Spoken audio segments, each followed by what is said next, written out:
DJ Ferris. It's Chicago, nigga. It's the real one. Hit me. Only one is pulling shit the fuck up. Let's get sports talk.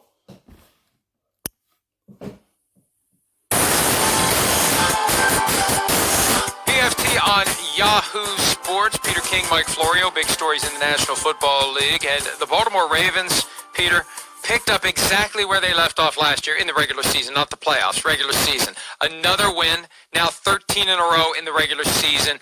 A trashing of the Cleveland Browns to atone for their last regular season loss, which was at home to Cleveland week 4 of last year. The Steelers, though, get the win on Monday night against the Giants. Can the Steelers rise up and challenge the Ravens this year in that division? Well, Mike, I still think Baltimore should be seen as They still going to be a heavy favorite in that division. They still going to be top of that division. Pittsburgh going to be a different team because Ben Roethlisberger is back. So he gave them an opportunity to compete for the top spot and put in position to be able to try to knock the Ravens off and win the division. But it's going to be very tough. The Ravens still going to possibly win this division. favorite and probably the significant favorite in that division. Because, and look, this isn't because of what we saw in the game. It's the injuries that the Steelers have taken. Now they probably are going to have to do some major repair work on that offensive line. They played without DeCastro, and then obviously you saw the injuries they suffered, and we'll see how serious they are going forward. But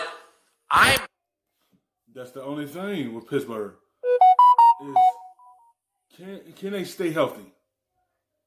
That's the only thing that could hurt the Steelers.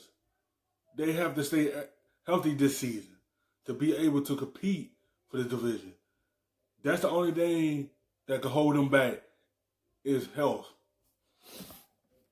Would look at the Steelers and basically say that, at least in my opinion, watching that game on Monday, what I saw was Bud Dupree taking over, to me, as the biggest damage causer on that defense. And look, I have total respect for TJ Watt, Cam Hayward. How do you not? But the guy who wrecked that game Monday night was Bud Dupree. Made 3 or 4 great plays either at the line or behind the line on Saquon Barkley in the run game. And then obviously in the pass game. What's amazing about the play that he made, to deflect the ball, to deflect Daniel Jones's arm so Cam Hayward could come up with the interception on that third quarter drive. Mike, at the time, that's a 6-point game, and this is the 19th play of the drive. Just imagine, that a guy can be as fresh and seemingly shot out of a cannon the way Bud Dupree was on that play. So to me, I think Dupree right now just adds another element to a defense that's already dangerous. And so I think that's the thing that could help them also. When they had Ben Roethlisberger last year, everything fall on the defense to be able to help that team win them games last year. And this year, if that offense struggled, the defense know how to keep the team in it. If they ain't got it going, the defense is right there to hold opposing offenses and slow them down to be able to turn it back over to the offense and give them chances to get in the end zone. And that's what they did against the Giants. The defense hold them and it opened the door for the Pittsburgh offense. And it led them to a win.